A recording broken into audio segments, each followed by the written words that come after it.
Christmas doesn't come unless you give to kids who are less fortunate than you are.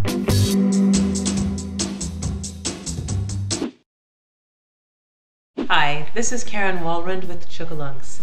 Well, we're coming toward the end of the year, the time of peace on earth and goodwill toward men. So I was wondering, and I would love to talk about, what you may be thinking about doing in your communities to help to give back. One of the rules that we have in our house, and we've had in our house since my daughter was one, maybe? Her first Christmas, she was 9 months old, so since then, is that Christmas doesn't come unless you give to kids who are less fortunate than you are. Karen, we don't really have a planned out method of charitable giving or community service during the holidays. And now that you ask this question, I'm really wondering why not. The big holiday thing that we do is we really focus on the canned food drives. We definitely do a lot of food donation. Growing up, we did lots of community work. We adopted a family every year. I don't know, I guess it always made me feel like I thought I was better than them or something.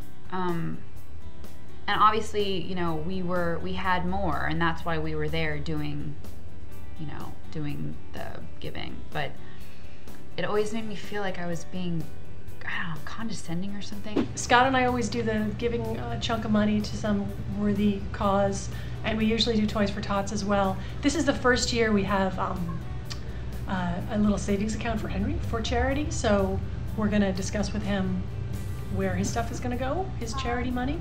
And it would be great to do something that he can, you know, kind of see the effects, you know, not just like write down the number and send it off on a website, but actually do something. This year, though, I wanted to do something a little bit more tangible for my daughter. I had an idea, since I am a photographer, of doing a photo drive on my blog and inviting people to send photographs to me for us to give to the kids who will be at Texas Children's Hospital over the end of the year and won't be able to go home for the holidays.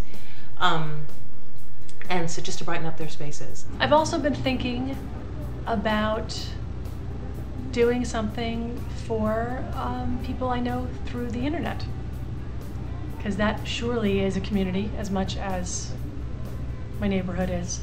And unfortunately, tragedy has hit many people close to me and even not so close to me on the internet, and indirectly their children. So it would be great to reach out and maybe have Henry do something as well. One of the things I have to say that I am a little bit, I feel a little bit uneasy about is the fact that we tend to think about doing things for people that could use some cheering up or could use a little help only at the end of the year.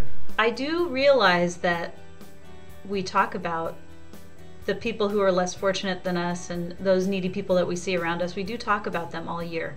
My kids have questions whenever we drive by somebody who's holding up a cardboard sign asking for change or for work. And we talk a lot about homelessness. We talk about the fact that we need to be grateful for the things that we have. But we have not really translated that into action beyond giving people we see snacks that we have. Tom's Shoes is, I think, one, if not the coolest company out there right now. What you do is you buy a pair of shoes, and for every pair of shoes you buy, they donate a pair of shoes to a child. I just think like there's so many great ways to give without being necessarily like in someone's living room. So I'd be really interested to hear what else you do in your community for the rest of the year, because I know we have a bunch of kind people out there. So anyway, thanks. I cannot wait to hear what you have to say. Join the Momversation at momversation.com.